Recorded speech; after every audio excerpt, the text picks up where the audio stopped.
선생님 안녕하세요. 네, 네. 요즘 바쁘시죠? 예. 네. 너무 유명해지신 것 같아요. 제가 벌써 한 10 몇 년 전에, 5, 6년 전에 선생님 처음 뵀는데 요즘 더 활동도 많이 하시고 그리고 저희 그 끌어당김 쪽 하는 회원들도 그 선생님 팬들이 많아요. 네. 그래서 만나 뵙고 싶어 하고 그러는데 오늘 좀 모처럼 그럼 시간 내주셨으니까 저도 지금 그 뭐 끌어당김의 법칙이라는 걸로 이제 사람을 이렇게 연구하다 보니까 그 주역에서 주역 64개잖아요. 근데 유전자 키도 64개의 코돈 고리, 그러니까 숫자가 너무 같은 거예요. 그래서 어떻게 주역은 그 뭐 우주의 소우주, 사람 이런 걸 연구했다고 했는데 지금 의학에서 밝혀낸 숫자랑 같아서 주역에서 말하는 64개가 뭔지. 64개라는 것은 네. 이제 청간과 지지가 8개거든요. 그게 네. 8개를 두 개를 보태면 8864에서 64개로 변하는 거예요. 그러니까 네네. 기본 수는 8자입니다. 네네. 그러니까 우리가 8개라고 하거든요. 네. 그러니까 우리의 몸에도 네. 8구분의 그 방향이 있어요. 그래서 중국 사람들은 8이라는 숫자를 굉장히 좋아해요. 그걸 중국인들의 원천수라 하거든요. 네네. 예, 그래서 그런 겁니다. 네.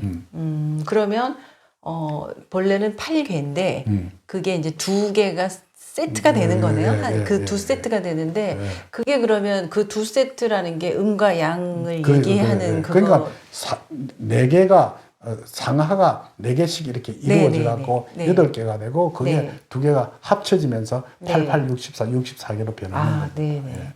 그래서 저도 그게 이제 더 신기한 거예요. 상하로 뭐 4개씩이라고 해서. 그런데 우리도 인간도 의식이 지금 무의식과 현재 의식, 그래서 드러나는 부분과 드러나지 않는 부분 이런 게 있는데 이거를 이미 이제 주역에서 그 뭐 1000년도 전에 그러니까 그렇게 제 주역은 약 풀었다는 한 게 2500년 전 이전이죠. 그게. 2500년도 전에 이렇게 풀었다는 게 너무 신기하고 그러면 이제 우리가 왜 생년월일을 넣고 보잖아요. 이제 나의 그 사주라는 걸 이제 넣는 건데 이건 그러면 이제 태어나면서부터 정해진 거다 이런 이제 건가요? 이게 아셔야 될 게 사주가 발생한 것은 지금부터 한 200년 정도밖에 되지 않습니다. 네. 그 왜냐하면 제일 처음에 주역이 생겨서 주역을 가지고 공부를 하니까 실질적으로 점을 치기가 어려워요. 그러니까 네네네. 주역을 완파한 사람들이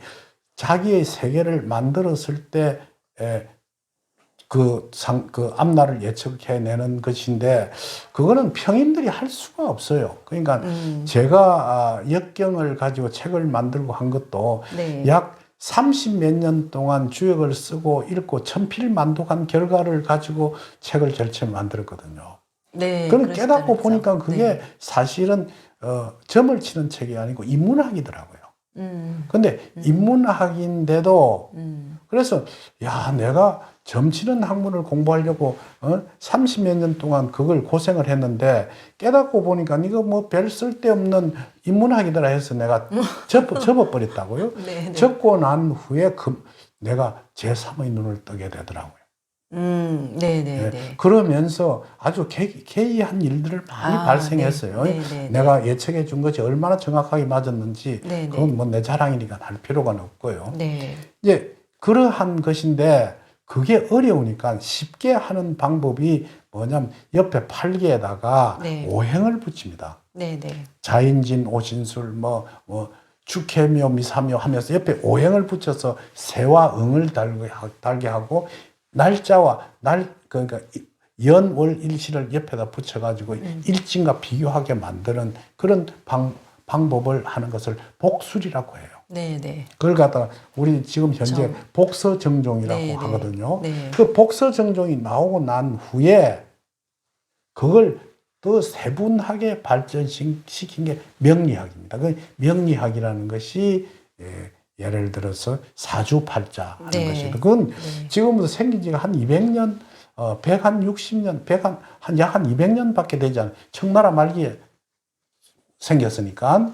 그 속에서 이제 명리정종이라든지 연애자평에서라든지 산명통해라든지 이런 책들이 만들어지고 네. 그걸 일본 사람들이 가지고 와서 해석을 한 걸 한국이 역수입해가지고 네. 그걸 다시 해설을 하고 이래서 중국, 일본, 한국이 한 덩어리가 돼서 명리학이 발전하게 되었거든요. 네네. 그럼 흐름은 중국에서 시작이 돼서 일본으로 가서 일본이 이제 그거를 한국으로 와서 일본으로 간 것도 있고 네. 일본으로 가서 한국에 들어온 것도 있고 이게 어쨌든 삼국의 어떤 예, 합작품이 예, 지금 예, 우리가 알고 있는 건 삼국의 합작품이겠네요. 그런데 그 일본에서 우리나라 사람은 그걸 명리학이라든지 복수라든지 이걸 별로 믿지 않는데 네. 일본 사람들은 그걸 아주 맹신하다시피 믿거든요. 네. 그러니까 일본이 더 발전할 수밖에 없는 거예요. 네. 우리나라 사람들은 오히려 종교라는 것을 믿지 이게 복술 또는 주역 뭐 어떻게 이런 명리학 이런 것은 좋아하는 사람은 좋아해도 그거 뭐 영 미신이라고 타파하는 것도 있는데 네. 일본에서는 절대 그 뭐 미신이라 하지 않고 일본은 좀 다 믿어요. 다 미신도 믿고 믿고 종교도 믿고 하는 것 그래. 같아요. 네. 그러니까 일본에서 좋은 책들이 많이 나왔다고요. 네. 저도 최근에 그 일본의 그 인간의 어떤 신인류학 해서 그런 주역하고 사주 풀이를 가지고 빅데이터를 가동시켜서 분류를 해놓은 이제 그걸로 사람을 생년월일을 넣어서 타고난 본성이 뭐 어떻고 재능은 어떻고 이런 것들을 이제 현대 언어로 표현을 해내는 걸 봤거든요. 아셔야 될 게 이 동양학이라는 것이 과학적으로 하기 굉장히 어렵다는 것이요. 우리가 동양학 중에서 이제 우리 운명에 관한 거로 발전한 것도 있고 의술로 발전한 것이 의학으로 발전한 것이 있는데 의학은 우리 한방이죠. 네. 근데 한방이라는 것 자체가 과학적으로 증명이 안 돼요. 네. 그러니까 뭐 이렇게 십전대보탕을 끓이면 뭐 사람 몸이 어떻게 좋다는 것이 그렇죠. 화학적으로 증명이 안 된다고요. 네.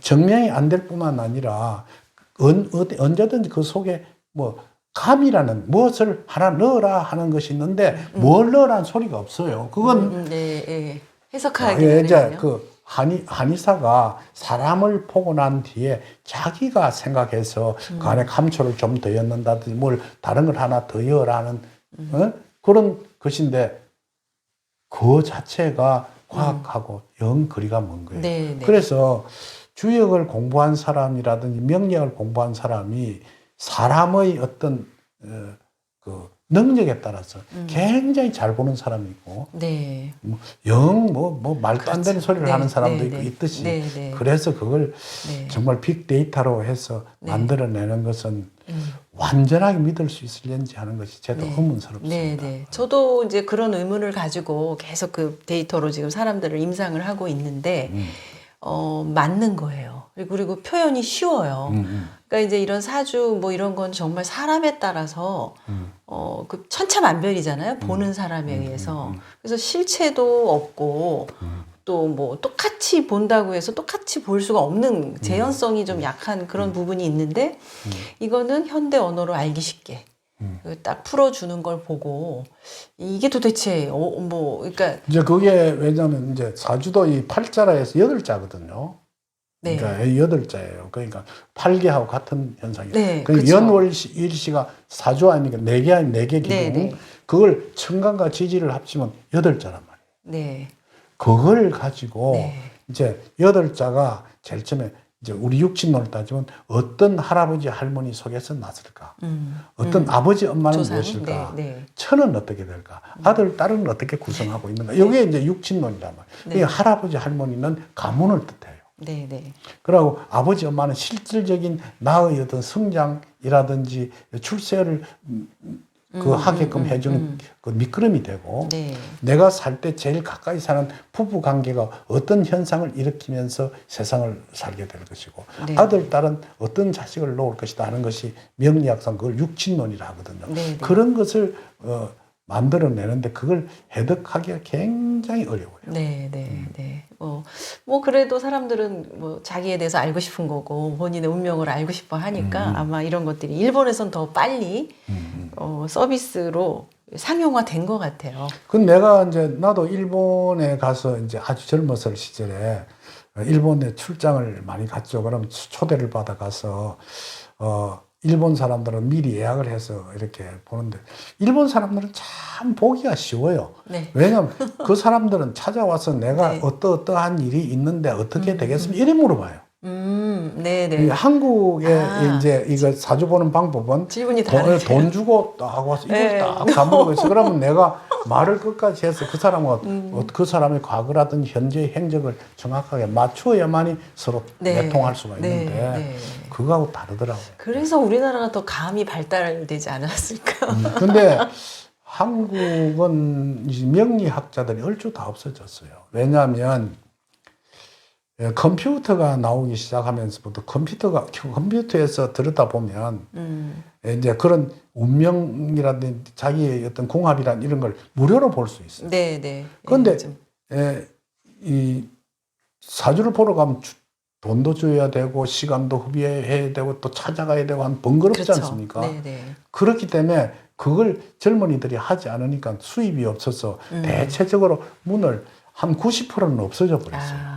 네, 역시 그 IT에 밀린 그렇죠. 그런 또 업종이 그러니까 되버렸네요. 이제 만일 그런 걸 하고 싶으면 IT로 잘 개발해가지고 그렇게 띄우면 상당히 앞으로 괜찮을 거라고 생각해요. 감사합니다.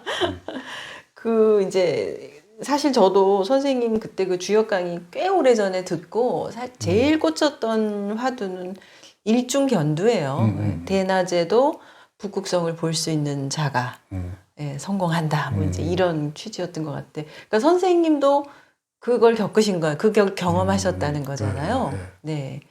그게 저희 그 끌어당김에서도 얘기하는 어떤 인스피레이션의 영역이거든요.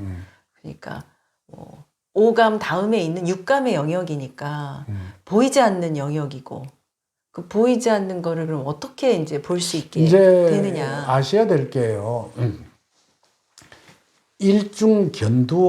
견내하지 말라고 했어요. 네. 그럼 이제 무슨 말이냐면 우리가 북극성을 보면 북극성 옆에 6개의 별이 있어요. 6개의 별이. 그 6개의 별이 맨 공지에 있는 게 매입니다. 그러면 북극성은 그 자리 가만히 있으면서 6개의 별이 뱅뱅뱅 주변에 돕니다. 그러니까 정확하게 이야기해서 매라는 것은 정북이 아니에요. 정북은 두라고. 네. 그래서 정확하게 아는 것은 두고 정확하지 못하게 아는 것은 매라고 하는데 지금 현재 요번 전국을 이제 정치 전국에서 보니까 무당, 법사 뭐 이런 게 막 나타나죠. 네. 그 사람이 보는 건 매입니다, 매. 네. 그러니까 알긴 아는데 정확하지 않습니다. 네. 그러니까 예를 들어서 아마 내 생각에 어느 모 후보가 젊었을 시절부터 그런 법사나 무당들을 만나면 당신은 뒤에 대통령이 될 거요, 큰 왕이 될 거요 하는 소리를 많이 들었을 거예요. 그건 그 사람이 보는 것은 둘을 본 것이 아니라 매를 봤다고요. 네. 그러니까 그런 지금 현재 그 위치까지 올라온 건 사실인데 뒤에 되고 안 되고는 알 수가 없는 거예요. 그래서 역경에서 이야기하는 것은 정북적 북극성을 볼 줄 알아야지. 일중견두의 두를 얘기하는 옆에 거죠. 있는 작은 그 별을 봐서는 안 된다 하는 이야기인데 아마 모이는 그 매를 설명해 준 것에 혹해서 자기의 일생을 걸지 않았나는 생각이 들어서 참 안타깝습니다. 너무나 이해가 가는 그럴 수 있는 상황도. 그러니까 두라는 것은 이렇거든요. 그 황제를 뜻하고 왕을 뜻하고 옆에 있은 매가 6개의 별인데 그건 육조를 뜻합니다. 우리가 이제 그 정치를 하는데 육판서가 있지 않습니까? 그 판서의 뭐 형조, 예조, 뭐 이런 이조해가 있는 게 그게거든요. 그게 왕은 가만히 있고 그 판서가 이 왕의 주변을 계절마다 돌면서 정치를 한다. 이게 동양의 정치 사상이에요. 그러니까 일중견두하라는 것은 대낮에 북극성을 볼 줄 알아야 된다는 것은 남들이 보지 못하는 눈을 가져라 이랬거든요. 그럼 남들이 보지 못하는 눈은 어떻게 제3의 눈을 뜨라는 것인데 그게 우리 몸속에 있는 감이에요, 감. 감각. 네. 그러니까 뭐 육감이라든지 이런 건데 육감보다도 더 높은 경지에 있는 그런 감각을 가져야 된다는 거죠. 예, 영감이죠. 네. 그런데 사람에게는 이성적인 부분이 있고 감성적인 부분이 있는데 이성의 공부를 많이 하면 감성이 없어져요. 네. 그럼 한마디로 이야기해서 우리가 무당이라든지 법사라든지 이런 사람을 가만히 관찰해 보면 안 그런 사람도 물론 있겠지만 대부분 공부를 안 한 사람들이에요. 네. 그러니까 공부를 하면 이 과학을 믿게 되면 감성이 없어져 버려요. 그렇죠. 머리를 믿는 거죠. 그 내가 이제 옛날에 그런 경험이 한번 있는 게 옛날에 내가 어떤 명리학 강사를 할 때입니다. 부산에서. 그 이제 한국 연기학회에서 명리학 강사가 돼서 이제 학생들을 가르쳤는데 우리 학생 중에 아주 그런 영업을 해서 돈을 잘 벌이는 친구가 하나 있었어. 근데 그 애가 이 글을 이런 가벌병정을 몰랐단다. 그러니 자기는 자기의 어떤 영적인 걸 가지고 이렇게 했는데 손님이 많았어.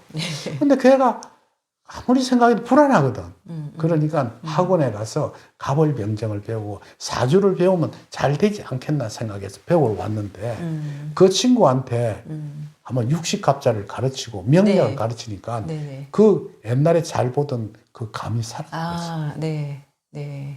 그러면 그게 무슨 말이냐면 제일 좋은 것은 내가 학문을 하면서도 감성을 풍부하게 할 수 있는 두 가지의 길을 갖추어야 되는데 그게 참 어려울 것이다. 이런 이야기. 정말 그렇게 되면 흔들리지도 않고 감성에만 너무 의존하는 것도 아니고 사실 그 부분은 그렇죠. 그럼 이제 선생님 뭐 어차피 이제 영상을 한번 오늘 이렇게 또 출연을 해주셨으니까 그 일중견두 많은 사람들이 아마 이제 남들이 보지 못하는 걸 보고 싶고 제3의 눈을 뜨고 싶고 그런 걸 또 원할 거예요. 그 길에 이르는 길들이 여러 가지 있겠지만 그래도 선생님이 좀 조언을 해주실 수 있다면 이제 일중견두를 하는 방법은 우리 주역에서 이제 가르치는 세 가지의 보는 눈이 있거든요. 첫째, 자기 자신을 아는 것. 내가 어떤 사람인가를 아는 것. 그게 제일 첫 번째입니다. 나는 무엇을 해야 할까? 나는 어떻게 살아야 할 것인가? 나는 어떠한 육친을 가지고 있을까? 즉, 내 마누라는 어떤 사람이고, 마누라하고 어떻게 살아야 할까? 자식은 어떻게 해야 되고, 부모한테는 어떻게 해야 하고, 형제하고의 관계는 이게 내 자신을 아는 거예요. 내가 가지고 있는 처신을 공부하고 내 자신의 근본을 아는 것이 역경의 제일 첫 번째 문제고 두 번째는 상대를 아는 것. 사람을 보면 이 사람은 어떤 사람이라는 걸 아는 것. 그게 이인칭을 아는 것이거든요. 그게 이제 두 번째의 경지예요. 세 번째는 이 세상이 흘러가는 것을 아는 것. 이랬거든요. 그걸 그럼 다 아는 방법이 어떻게 하면 그건 자기 자신이 몇십 년을 하고 뭘 깨달아서 되는 것이 아니고 공부를 해야 되거든요. 공부를 해야 되는데 주역의 64개가 우리가 가지고 있는 인문학과 비슷해요.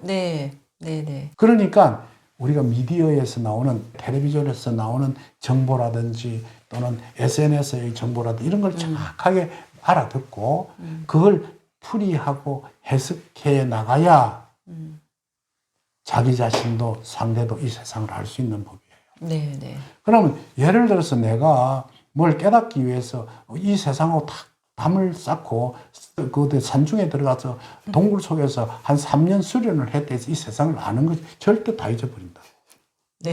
그때 나는 깨달았다고 나오면 이 세상이 다 변해 있다는 거예요. 이런 일이 있었어요. 한국기원에서 어느 도사가 찾아왔어. 바둑을 한번 둡시다. 어떻게 두자.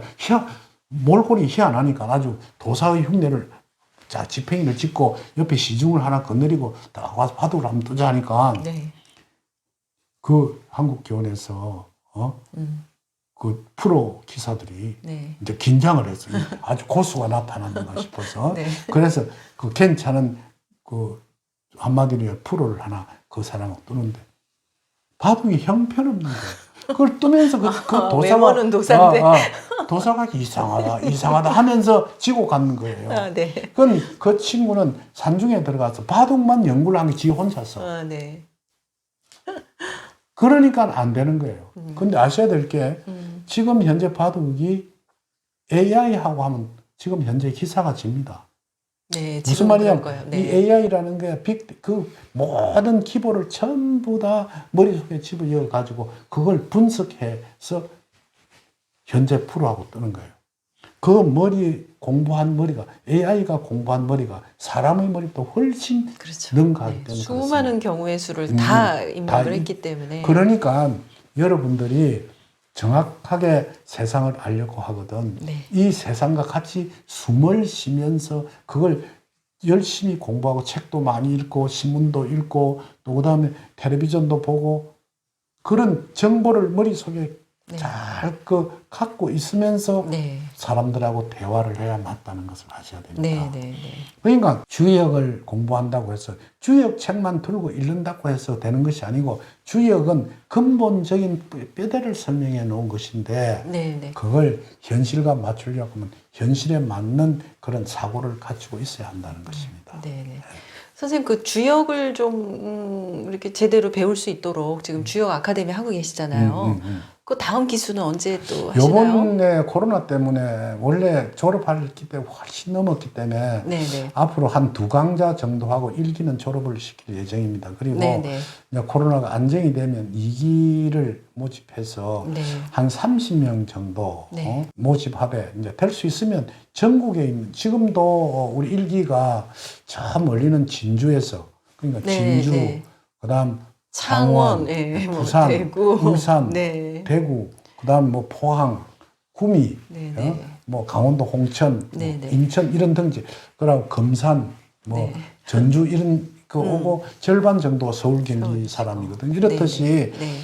주변에 괜찮은 사람을 심사를 해서 네. 전국 단위로 모아서 네. 그 사람들하고 교류도 하고 네, 같은 네. 어떤 멤버십을 만들도록 네, 네. 이렇게 오프라인으로 하시는 거죠? 오프라인으로 네. 하고 재밌겠는데요. 예, 네.